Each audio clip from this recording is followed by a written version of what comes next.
Oi. Vereador, dentro disso que o professor Ricardo falou no primeiro bloco, sobre a questão do capitalismo, do Paulo Guedes, até ontem eu estava assistindo um documentário na CNN Internacional, falando sobre o presidente americano que venceu a Segunda Guerra Mundial, e ele teve 4 mandatos, o presidente americano. Professor, não sei se o senhor estava ouvindo, mas dentro disso que o senhor falou, do Paulo Guedes, do capitalismo, que o Estado tem que investir, ontem eu estava assistindo na CNN um documentário sobre o presidente americano que venceu a Segunda Guerra Mundial, e ele, na verdade, na época, teve 4 mandatos. Em virtude dele que o Congresso americano fez uma emenda na lei e estipulou só 2 mandatos. Ele assumiu a presidência dos Estados Unidos 1 ano após a crise de 29. E ele assumiu com a promessa de esperança. E o que ele fez? Ele era um democrata e começou a investir, começou a gastar, começou a fazer obras públicas, as pontes, os trilhos dos trens, tudo, e começou a dar emprego para a população. Então, com isso aí, começou a mudar a economia e começou a fazer com que o dinheiro circulasse. Depois ele veio com outra crise, que foi a Segunda Guerra Mundial, mas ele manteve a mesma postura e superou todas essas questões. Dentro disso, vereador, o capitalismo está falido? Olha, depois dessa brilhante explanação que o professor Ricardo fez, puxando esse viés, inclusive, histórico, nos trazendo à luz muitas informações relativas à evolução ou à involução social em razão do próprio capitalismo, eu vejo, Maurício, que é muito temerário a gente estabelecer uma verdade absoluta, né? Até mesmo porque estamos aqui discutindo exatamente a sombra de Sócrates, porque tu nos propôs exatamente um trabalho praticamente filosófico, né? Então fica complicado da gente estabelecer uma verdade absoluta, até porque eu tenho, para mim, uma certa simpatia pelos sofistas da época, né? Em que discutiam muito com Sócrates a questão da verdade relativa. Inclusive, obviamente, nós já tivemos esse debate, né, vereador? Já tivemos esse debate. De qualquer sorte, Maurício, eu vejo que, com certeza, o capitalismo tem muito deixado a desejar nesse convívio social. E nós precisamos, para isso, estabelecer uma meta para a humanidade. No momento que a humanidade estabelecer a sua meta, é que nós saberemos até que ponto o capitalismo está ou não falido, até que ponto um socialismo democrático seria bem empregado. E no momento em que nós estabelecermos, Maurício e professor Ricardo, a meta óbvia num discurso filosófico, que é a felicidade da humanidade, e obviamente que a gente, quando faz um debate como esse, é importante que se tenha os devidos cuidados, porque para o público leigo e para os sofistas atuais, não os da época, mas para os sofistas atuais, é importante que se tenha muito cuidado, porque é por óbvio que a felicidade do homem hoje ela é muito discutida, porque nós estamos muito viciados e muito contaminados por um convívio social que valoriza muito o ter e não valoriza o ser. No momento que tu valorizar ter, daqui a pouco a tua razão de felicidade, teu objetivo para te tornar feliz é adquirir alguma coisa. Por quê? Porque tu quer ter status. Tu quer, na verdade, demonstrar a tua importância pelo que tu possui, pelo patrimônio, pelos bens que tu possui. E aí vem uma grande análise a ser feita, muito inteligente até, que aí a pergunta que fica é: essa importância é tua ou é dos bens que tu tem? momento em que se fizer essa pergunta, é óbvio que a resposta clara é que tu tens essa importância em razão dos bens que tu tem. Por óbvio, então, que a importância não é tua, a importância é dos bens. E aí, Maurício, fazendo esse trânsito pelo lado filosófico, a gente acaba, sem dúvida alguma, caindo numa manifestação contrária ao capitalismo, porque o capitalismo ele fomenta muito o consumismo e ele fomenta muito algo que não é benéfico e não é saudável para a alma humana. Porque o homem, como eu disse antes, passa a se preocupar mais com o ter do que com o ser. E nós, necessariamente, precisamos nos ligar mais nas relações interpessoais,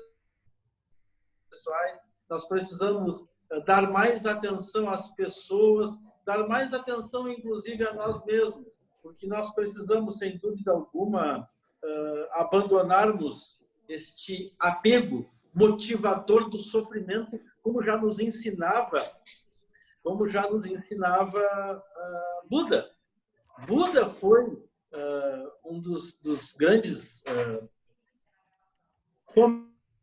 fomentadores desse pensamento, no sentido de que o apego é fonte de sofrimento. O apego é fonte de sofrimento porque nós acabamos sofrendo por não conseguir, e quando conseguimos, sofremos na expectativa de perder ou na expectativa de não conseguir mais. Isso é uma grande verdade. Se tu parar para pensar, aquele que está disposto a pensar, aquele que está disposto a fazer uma discussão, a buscar a verdade, ele vai refletir para dentro de si próprio, vai olhar para dentro, e quanto mais se olha para dentro, mais se enxerga para fora, ele vai observar, sem dúvida alguma, que esse comportamento atual que vive a sociedade é um comportamento predatório, é um comportamento autodestrutivo, porque as pessoas acabam se preocupando mais em adquirir patrimônio e não em ter felicidade. E muito pelo contrário, essa aquisição patrimonial acaba sendo contrária à felicidade e aliada do sofrimento. Como disse antes, acabamos sofrendo em razão da possibilidade de perder, em razão de não podermos adquirir e conquistar cada vez mais. E aí vem não só a aquisição patrimonial, mas também o reconhecimento social, o posicionamento da sociedade. Então, nesses aspectos, Maurício, e analisando pelo lado filosófico, depois da aula que o professor Ricardo nos deu, no aspecto econômico do capitalismo, eu me atrevo a me manter nesse viés mais filosófico, até porque não tenho bagagem alguma, nem numa situação e nem noutra, mas muito menos na questão econômica, para tentar entabular um debate com o professor Ricardo. Eu me atrevo a me manter desse lado mais filosófico, em que precisamos nos livrar, claro, que não de forma demasiada, porque o conforto também faz parte, o conforto deste corpo físico que nós ocupamos também faz parte da nossa vivência. Não vamos nós lá nos atirarmos a total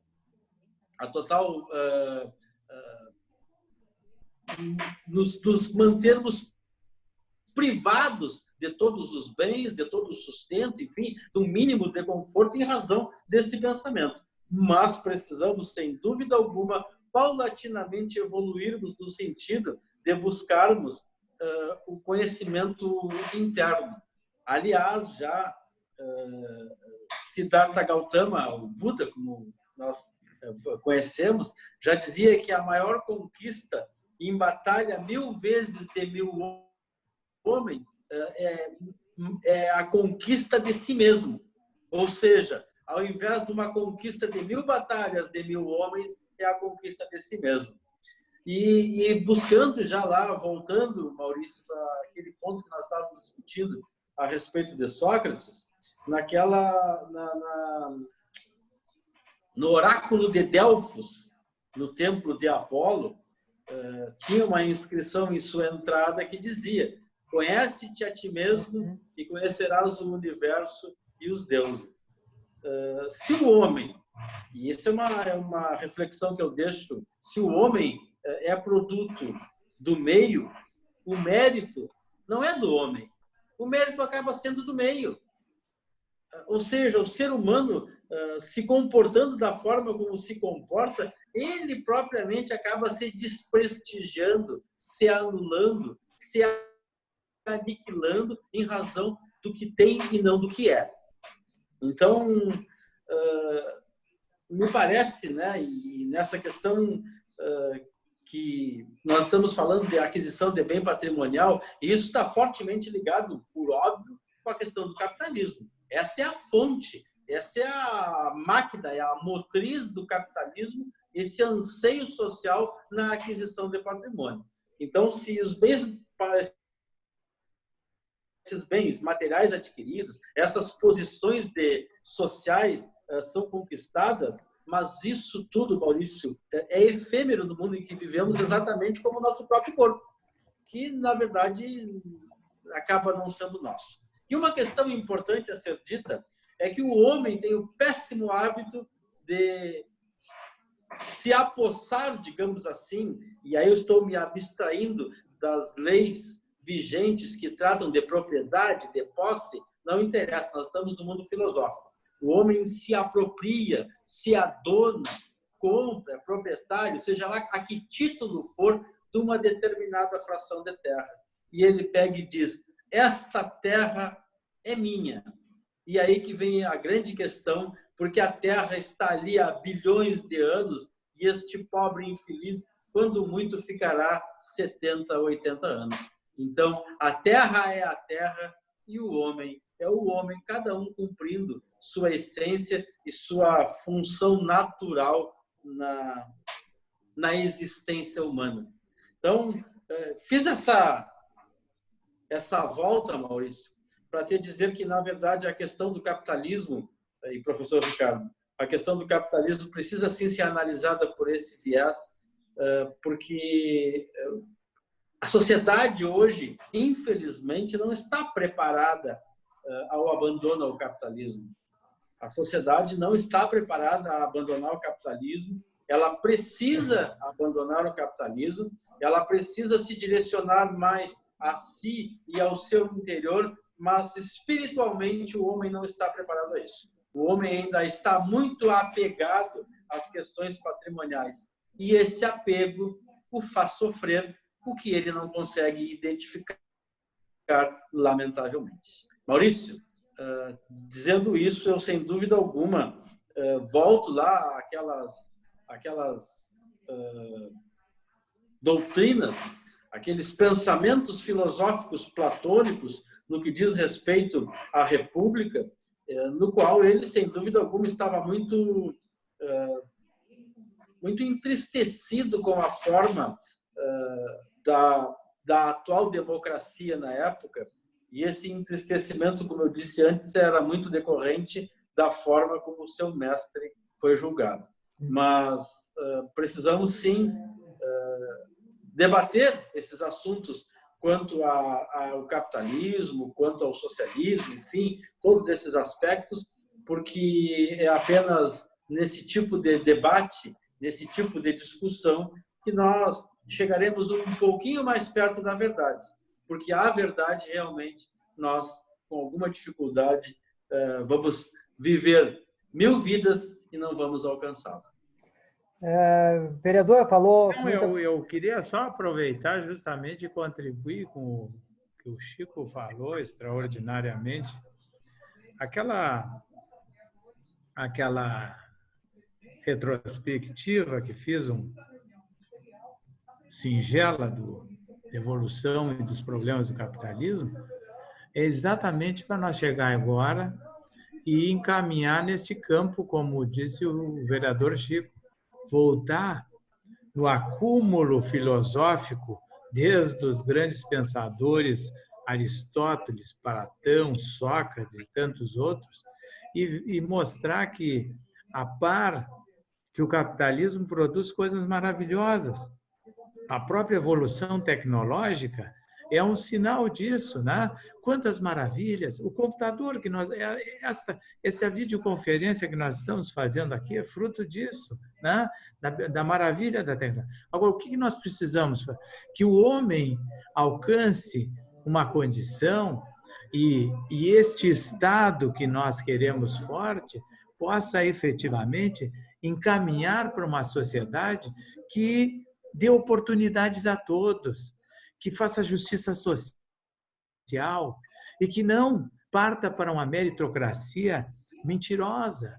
Como é que nós vamos fazer meritocracia se as oportunidades não existem, são desiguais, se uns podem muito e outros não podem nada? Então, o estado do bem-estar social, que é uma coisa da modernidade, não é tão antigo assim, e que a Europa introduziu e que foi muito bem, embora hoje tenha crise por todo o mundo, e lá não é diferente, e esteja afetando o estado do bem-estar social, mas o estado do bem-estar social é uma pequena palhinha desta sociedade próxima do ideal, pensada a partir desde aqueles filósofos, onde as pessoas têm a oportunidade de estudar, têm a oportunidade de viver com dignidade, e que ninguém vai tirar nada de ninguém, e que uns vão poder mais que os outros, mas aqueles que podem menos vão viver com dignidade. Então, este é o discurso, este é a discussão que nós precisamos caminhar na sociedade. E aí, como nós estamos dizendo, aí o nome do sistema vai ser uma contingência do pensamento filosófico do tempo, mas a sociedade é que precisa estar evoluída e assistida sobre todos os aspectos, para que nós não vivemos essas mazelas existenciais, não assistimos essas mazelas existenciais, como todos os dias nós temos que fazer um pouco de caridade. É bom, e principalmente quando se faz despojado de pretensões pessoais, fazer o bem ao outro. Mas muito melhor é quando nós tivermos a sociedade alcançado uma condição que isto não seja mais necessário e que nós vamos pensar em fazer outras coisas para fazer com que esse mundo evolua para um outro terreno, para uma outra visão. Então, me parece que esse debate tem esse viés, efetivamente. Professor e vereador, esse debate tem esse viés, e eu lembro do ex-presidente e hoje senador Mujica, em uma entrevista ele disse que ele tinha poucos pertences materiais porque ele queria desfrutar da vida e não ficar escravo do capital e do bem material. Praticamente é isso que o vereador Chico falou, do ser e não do ter. Mas dentro disso que o vereador Chico falou, da busca pela verdade... Só para contribuir, uma leitura de um filósofo não tão antigo como Aristóteles, mas que, inclusive, esse livro hoje tu não encontra mais, ele já saturou as suas edições, Erich Fromm, Ter ou Ser. Muito bem, professor, bela dica. Mas dentro disso, da busca da verdade, o Aristóteles ele fala no livro A Política que o ideal, o seu modo de governo ideal seria a oligarquia, mas a oligarquia geraria, no seu decorrer, a ganância, porque seriam administrados por famílias e um que desejaria eliminar o outro até ficar com o poder total em suas mãos e o que acabaria, né, numa tirania. E hoje eu questiono para os dois, aqui presente nessa videoconferência, não é o que nós estamos vivendo hoje, pois nós vemos em nível nacional uma família administrando um país de um modo, de maneira estapafúrdia, fazendo atrocidades, e em vários outros municípios nós estamos vendo pequenas oligarquias, pequenas famílias administrando os municípios, e isso não é de agora, já vem desde da redemocratização, teve a família Jader Barbalho, teve a família Sarney, teve a família Collor. Desde a redemocratização nós estamos vivendo uma oligarquia média em nível nacional e pequenas oligarquias nos municípios. Não é isso que nós estamos vivendo na política atual, essa busca não pela verdade, mas essa ganância pelo poder, como dizia Platão. E essa ganância pelo ter, né? Com certeza. Eu vejo que já que nós estamos aí explorando e abusando da paciência de Platão, me parece que ele já nos dizia que mais vale a ignorância absoluta que o conhecimento em mãos erradas. E, infelizmente, o que se vê é exatamente isso, Maurício e professor Ricardo.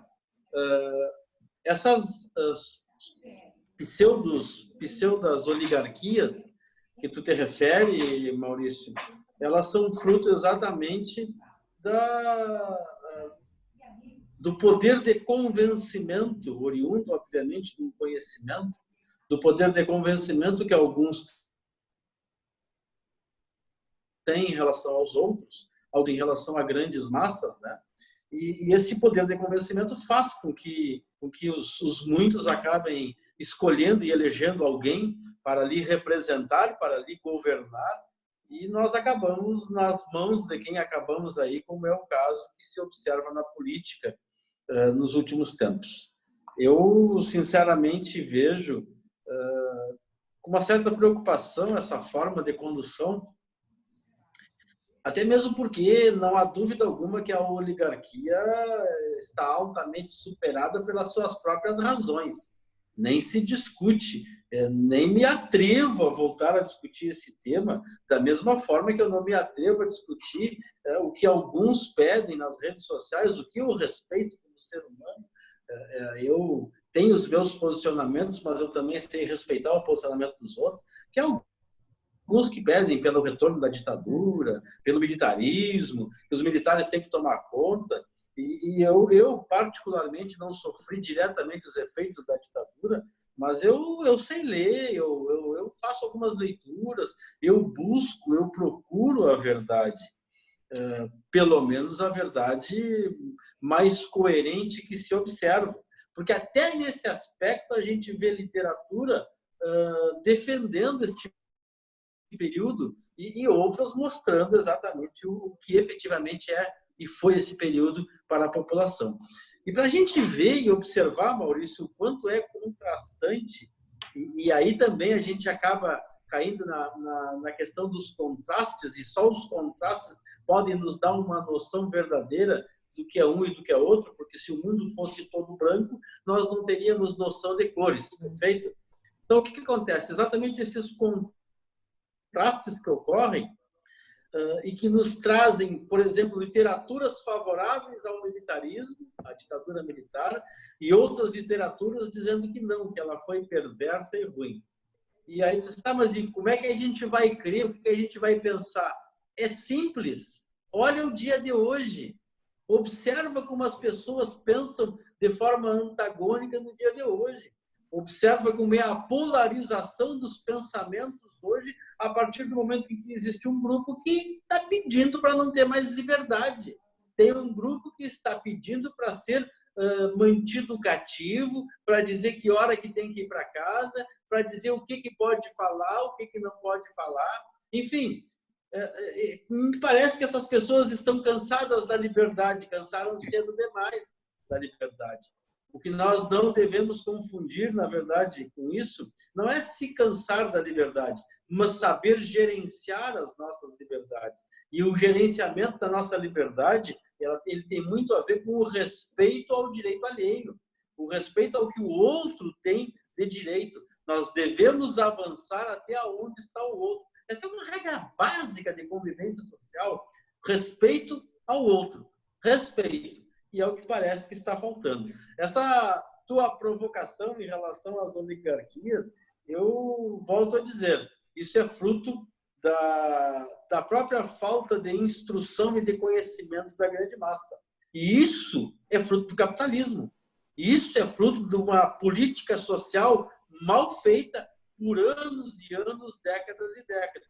E quando a população estava querendo sair, quando a população estava querendo adquirir algum conhecimento até para poder ter um senso crítico da convivência social, infelizmente sofremos alguns acidentes políticos que acabaram jogando tudo isso numa latrina. E aí o povo, ainda com conhecimento incompleto, suscetível aos convencimentos alheios, suscetível a comer os pratos feitos, como se diz, né? Acabaram abandonando, de certa forma, toda essa política social que vinha sendo desenvolvida, especialmente no que diz respeito à educação. E eu penso que isso deve ser retomado urgentemente para que o cidadão aprenda a pensar. E o cidadão aprendendo a pensar isoladamente, aprendendo a questionar. Eu acho até que aqui a gente pode fazer uma nova passada por Sócrates. Vamos fazer uma nova passada por Sócrates pelo método socrático do pensamento lá, onde ele, inclusive, se diz que foi um dos motivos pelo qual ele foi condenado à morte, e ele era muito instigador, ele era muito questionador. Sócrates era questionador, ele chegava e perguntava, ele te convidava ao debate, te dava a oportunidade de tu expor o teu posicionamento, e ali, a partir daquele momento que tu expunha o teu pensamento, ele passava a lançar dúvidas em relação ao teu pensamento. Tudo isso para quê? Para fazer tu questionar a ti próprio e evoluir no teu pensamento, evoluir nas tuas ideias. Isso é o que nos falta hoje. Nos falta deixar as pessoas pensarem, instigar as pessoas ao pensamento. Infelizmente, claro que isso pode decorrer do interesse de cada um. Alguns preferem pegar o pensamento pronto, pegar a ideia pronta e assimilar como sua, né? E isso também tem um outro ponto filosófico muito importante, que é até que ponto tu pariu aquela ideia, né? Porque o método socrático é o método da maêutica, e a maêutica era como se chamava as parteiras na época, porque a mãe de Sócrates era uma parteira.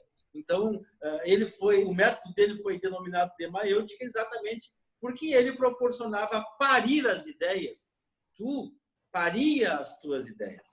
E eu não sei até que ponto que isso acaba sendo hoje fomentado, das pessoas terem as suas próprias ideias, desenvolverem as suas próprias ideias, ou então adquirirem as ideias prontas, pré-estabelecidas, que são impostas e colocadas aí para que façam as grandes massas um único caminho.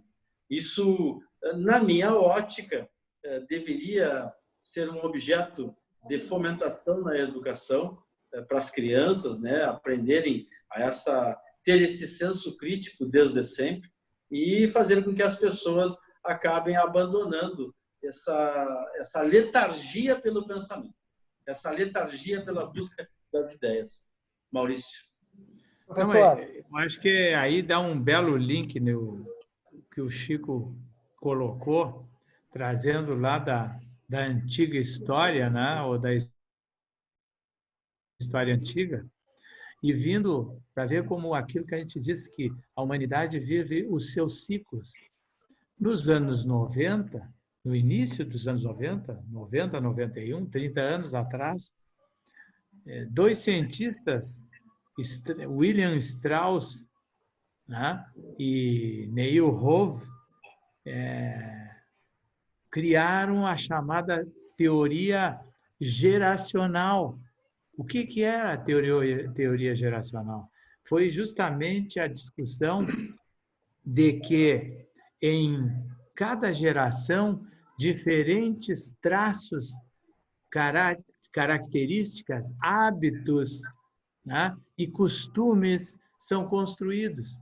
E que essas gerações, que essas fases se dão de 20 a 30 anos. A cada 20 e 30 anos, nós temos uma evolução nesse sentido do pensamento. E mais, nós estamos vivendo um tempo de grandes transformações, revoluções no campo do conhecimento, da tecnologia, que vai reduzir ainda mais esse tempo. Nós vamos viver revoluções quase que mensais ou semanais. Tal é a necessidade de grandes transformações diante das grandes evoluções. Este fenômeno é que nos desafia cada vez mais para fazer, buscar o conhecimento necessário para compreender todos esses fenômenos e como inserir neste mundo complexo, difícil, né, conturbado e cheio de nuances que nos dá perspectivas inesperadas, né? Fazer previsões hoje é coisa muito difícil, né? Olha, eu casualmente outro dia eu falei, em fevereiro eu dizia, olha, cuidem muito numa crítica, cuidem que o dólar vai estourar a casa dos R$ 5. Não, ainda não estava no nosso terreno aqui o episódio da pandemia. Já estava lá na China, efetivamente. Mas vejam, a pandemia se espalhou pelo mundo afora e nós hoje estamos quase a R$ 6 o dólar. Então, são coisas que imprevisíveis, difícil de nós controlar, né? Mais ou menos como o tempo, por mais tecnologia que os nossos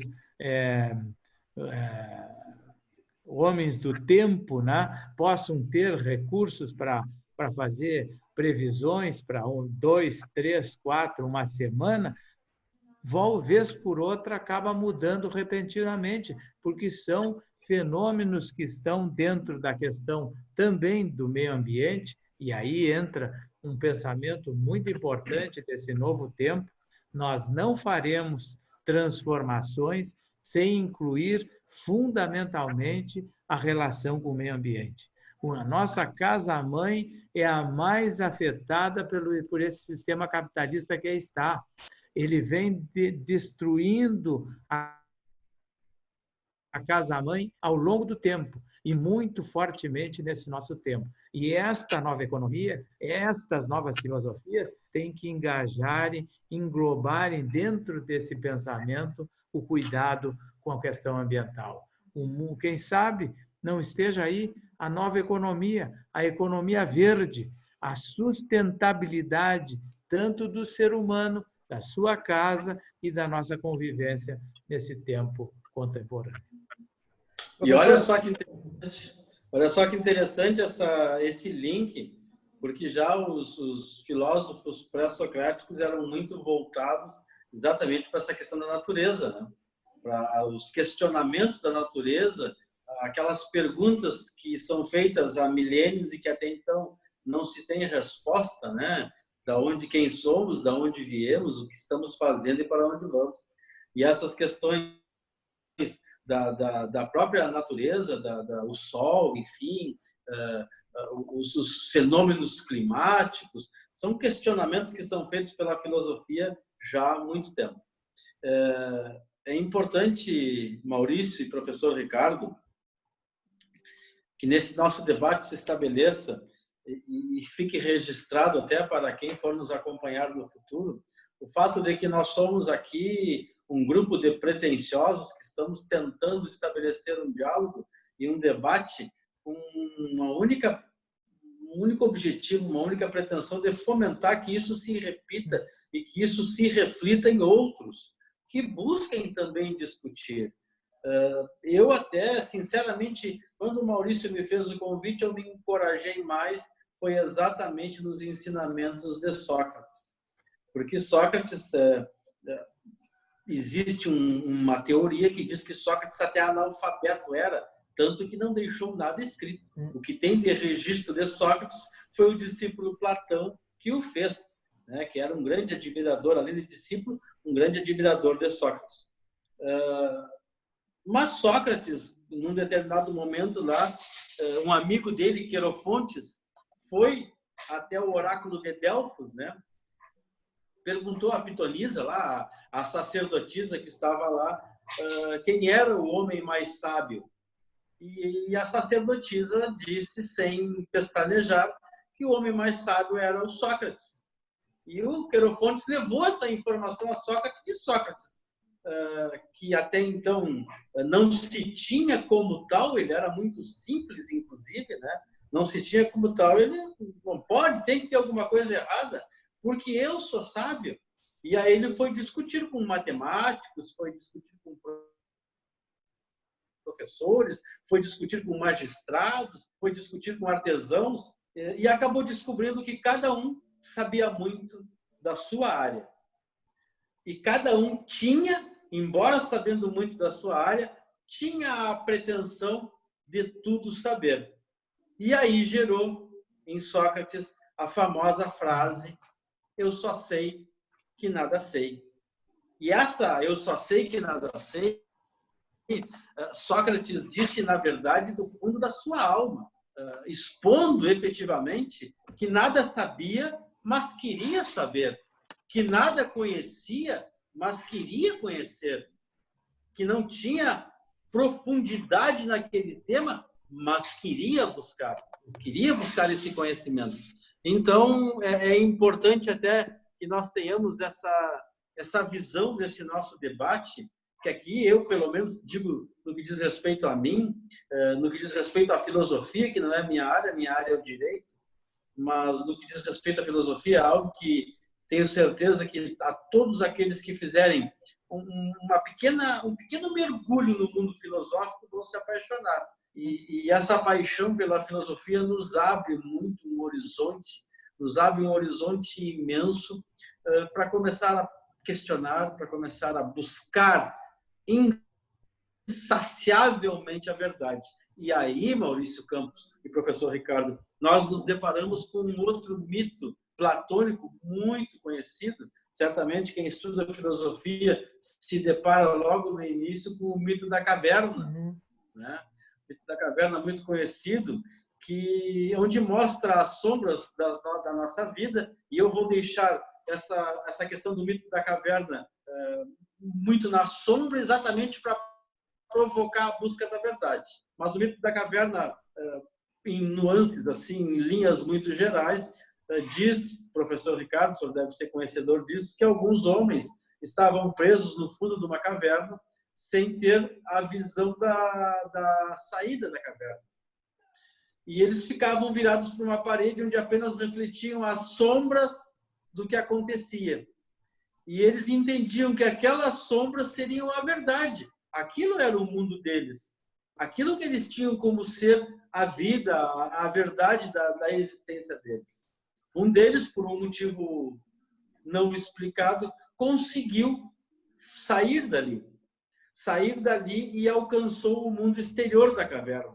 Logo no momento em que ele alcança o mundo exterior da caverna, obviamente que o sol quase o cega, porque ele viveu uma vida inteira na escuridão da caverna. O sol o cega, mas logo em seguida ele começa a se adaptar com a luz e começa a descobrir que o mundo exterior era muito maior, infinitamente mais belo do que aquilo que existia lá na caverna. E ele vê o sol e observa que o sol propicia ver tudo, toda a natureza, ter o conhecimento da existência da verdade, da verdadeira natureza. Ele, muito altruistamente, não se dá por satisfeito em ter aquele conhecimento só para ele. E ele retorna às profundezas da caverna e chega lá nos seus, então, companheiros de sombras e diz para eles: isso aí não é verdade, isso é uma sombra distorcida do que é a realidade lá fora. Venham comigo. Acontece que ele, para descer, e aquela subida, para a saída da caverna, era uma subida íngreme e cheia de pedregulhos, e ele, na hora do retorno para descer, ele caiu, veio rolando e se machucou todo. E os outros, quando viram ele dizendo aquilo, disseram isso: tu tá louco? Como é que tu vai nos dizer que lá é melhor, que tá todo machucado? Nós estamos aqui sentados, olhando para as nossas imagens aqui refletidas na parede. E aí ele insistiu para que os outros fossem para fora da caverna, e esses outros acabaram por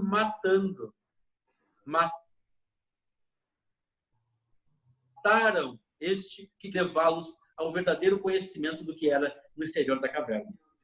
E aí fica algumas interpretações, Maurício Campos, que esse era, segundo Platão, no mito da caverna, Sócrates, que tentou trazer a luz, tentou trazer a verdade, e na época os magistrados, a sociedade grega acabou por matá-lo, por não querer ver a verdadeira luz, por não querer ver a verdade que acontecia. E aí tem uma questão toda muito especial, explicitada nesse mito da caverna, que é exatamente o que representa o sol que conseguiu chegar à parte externa da caverna viu. E o sol nada mais é do que a verdade. A verdade que Sócrates tentou mostrar e que acabou sendo assassinado pelos outros em razão disso. Então, o mito da caverna é muito interessante e ele é, sem dúvida nenhuma, iniciático para aqueles que estão adentrando ao mundo da filosofia. E ele, expus ele em rápidas linhas, de uma forma muito assodada, inclusive, mas com um único objetivo, de instigá-los a buscarem o mito da caverna na literatura, em buscarem conhecer o mito da caverna, que ele é muito, muito instrutivo para quem quer efetivamente levantar o véu da verdade para conhecê-lo. Não, acho que nós estamos muito satisfeitos, Maurício, por uma primeira noite de debates filosóficos, né? Eu apenas queria, nesse momento, para não ficar tão alongado, complementar que nos tempos mais contemporâneos, e esse autor morreu com mais de 90 anos, há poucos anos atrás, um dos grandes mestres da administração, Peter Drucker, né? Uhum.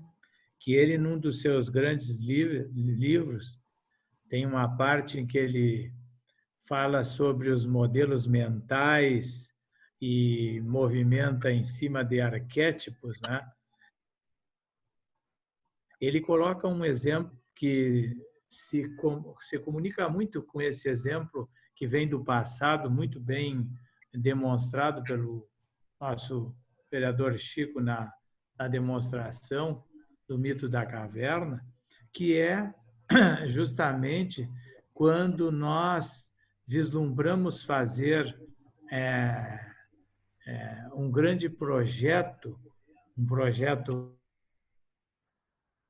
macro, que é preciso, nós olhamos o todo da sociedade, é que nem a visão que ele diz daquele cara que entrou na floresta, né? E que rapidamente, quando se deparou com o seu questionador, que lhe perguntou, mas e o que tu viu de bonito lá naquela, o que te encantou na floresta? E o cara, numa visão muito fechada, né, foi e mostrou, disse, eu vi aquela árvore e tal. Na verdade, né, quando tu entra na floresta, tu tem um mundo, né, pela tua frente e que tu precisa olhar muito profundamente e que mesmo olhando muito profundamente, que tu não verás todas as maravilhas que lá tem, ou mesmo mudando para o outro lado, todos os problemas que lá existem. E se tu for olhar e te focar num único, tu ficará com uma visão extremamente restrita, que não terá amplitude nas tuas visões. Então, é preciso nós ter amplitude, nós ter perspectiva de macro, enxergar o conjunto da sociedade, o conjunto desse todo que está aí a nos desafiar para essas transformações tão necessárias. Fazer um link, professor. Maurício, fazer um link na fala do professor, no que diz respeito até a essa questão desta fábula da floresta, trazer para a constatação que existem homens que, quando enxergam uma floresta, eles veem o quanto podem fazer de lenha para se aquecer. As pessoas, muitas vezes, quando analisam um outro ser, um objeto, uma outra pessoa, um outro conjunto social, o pensamento é como pode isso tudo me servir? Quando, na verdade, a pergunta e o sentimento é como eu posso servir a isso tudo. Essa é uma posição muito interessante que precisa também ser instigada, provocada nos meios sociais, nas discussões, porque o que somos nós, senão aquilo que nós deixamos. o que somos nós, senão o rastro que nós deixamos na sociedade. E o rastro, por óbvio, depende muito daquilo que nós fizemos. E não o que nós fizemos para nós mesmos, mas o que nós fizemos em benefício do outro. Maurício. Eu vou... Está terminando os tempos de 40 minutos, infelizmente o aplicativo Zoom. Maurício, se tu me permite, Oi. para não ficar muito enfadonho a nossa discussão, nosso bate-papo aqui, se tu me permite, eu acho que nós deveríamos até nos preservarmos para uma outra oportunidade. Eu acho que alcançamos um objetivo bem interessante, que foi deixar claro a todos que nos ouvirem que nós nada sabemos. É verdade. Mas queremos aprender. Não, tá bem. A minha proposta seria um pouco contrária a essa. Seria voltarmos com o terceiro bloco, trazendo esse link que tu deu sobre a floresta e como eu posso me servir dela para a política atual e sobre essa... Mas aceito a proposta e, quem sabe, marcarmos uma outra data com um aplicativo que nos permita, eu prometo pesquisar, que nos permita ficar mais tempo. Então, aí debateremos sobre essa questão com os políticos atuais, com essas novas oligarquias que, ao invés de estarem servindo ao povo, eles estão vendo como o povo pode servi-los, baseado nesse link todo que tanto o vereador quanto o professor Ricardo fizeram. Então, eu acho que a amarração ficou muito boa para instigar as cenas dos próximos capítulos. Foi um privilégio ter o professor Ricardo aqui, foi meu professor na faculdade, fui estagiário, não sei, não dele, mas trabalhei lá no planejamento como estagiário da Secretaria da Amor Arena, convivemos bastante ali, é um privilégio tê-lo no meu canal. Vereador, também é um privilégio tê-lo no meu canal e certamente não faltará oportunidade de nos reunirmos online e fazermos mais esses debates profundos e profícuos. É isso aí. Muito obrigado. Estamos à disposição.